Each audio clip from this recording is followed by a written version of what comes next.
ইসলাম পেশায় পুলিশ কর্মকর্তা, পাশাপাশি ক্যাকটাস নিয়ে রয়েছে তার বিশেশ আগ্রহ।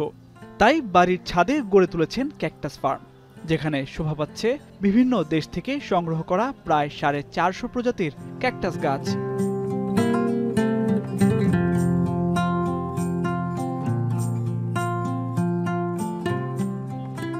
দু সালে রাজশাহী নগরীর সাহেব বাজারে একটি বাড়ির ছাদ ভাড়া নিয়ে শুরু করেন ক্যাকটাসের বাণিজ্যিক চাষ। 3টি আলাদা শেডে রয়েছে প্রায় 30 থেকে 40 লাখ টাকার ক্যাকটাস গাছ। প্রতিটি গাছের দাম 20 থেকে 40 হাজার টাকা। আমার এই ফার্মে প্রায় আপনার 450 প্লাস ভ্যারাইটি আছে এবং এখানে প্রায় আমার যেহেতু অনেক দিনের এটা বাগান, আমার এখানে প্রায় 4000-এর উপরে মাদার গাছ আছে।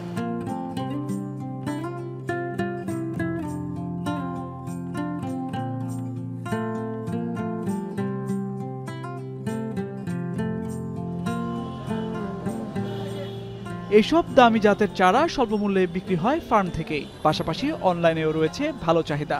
মাসে প্রায় 1.5 থেকে 2 লাখ টাকার ক্যাকটাস বিক্রি হয় ফার্ম থেকে। আর বিপণন কাজে তাকে সহযোগিতা করেন আরেক নার্সারি ব্যবসায়ী ইসমাইল হোসেন। 100 টাকা থেকে ধরে 5000, 4000, 3000, 200, 250 এরকম 20,000 টাকা পর্যন্ত ক্যাকটাসের দাম আছে। মাসে 20 থেকে 1.5 লাখ, 2 লাখ টাকা পর্যন্ত বিক্রি হয় যখন সিজন আসে। শীতে একটু কম হয়। প্রতিদিন ক্যাকটাস ফার্ম দেখতে আসেন নানা বয়সী উদ্ভিদপ্রেমী। একসাথে রং বেরঙের ক্যাকটাস দেখে মুগ্ধ হন তারা। ক্যাকটাস অনেক দেখেছি আমি, বৃক্ষ মেলায় অনেক ক্যাকটাস দেখেছি, কিন্তু এত প্রজাতির ক্যাকটাস আমি অন্য কোথাও দেখিনি। আমার মনে হয় যে বাংলাদেশে আর কোথাও এত প্রজাতির ক্যাকটাস মনে হয় নাই। আমি মাঝে মধ্যে আসি এবং নিয়ে যাই। স্থানীয় চাহিদার পাশাপাশি বিদেশে রয়েছে ক্যাকটাসের বড় বাজার। তাই ক্যাকটাসের বাণিজ্যিক চাষ হতে পারে একটি সম্ভাবনাময় শিল্প।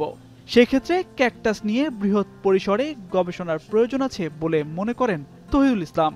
আমাদের কিছু সমস্যায় পড়তে, এই সমস্যাগুলো আমাদের মনে হয় যে সরকারিভাবে কৃষি গবেষণা ইনস্টিটিউটগুলো যদি আমাদের পাশে দাঁড়ায়, তাহলে আমাদের এই সমস্যাগুলো থেকে আমরা উত্তরণ পাবো এবং আমরা ক্যাকটাসের ক্ষেত্রে একটা বিপ্লব ঘটাতে বাংলাদেশে সফল হব। ক্যাকটাসের প্রতি ভালোবাসা থেকেই ভবিষ্যতে নিজ উদ্যোগে একটি ক্যাকটাস পার্ক গড়ে তোলার স্বপ্ন দেখেন এই পুলিশ কর্মকর্তা। এখন রাজশাহী। শিয়া বাটার ও ভিটামিন ই সমৃদ্ধ lily glam beauty soap. Lily, always beautiful.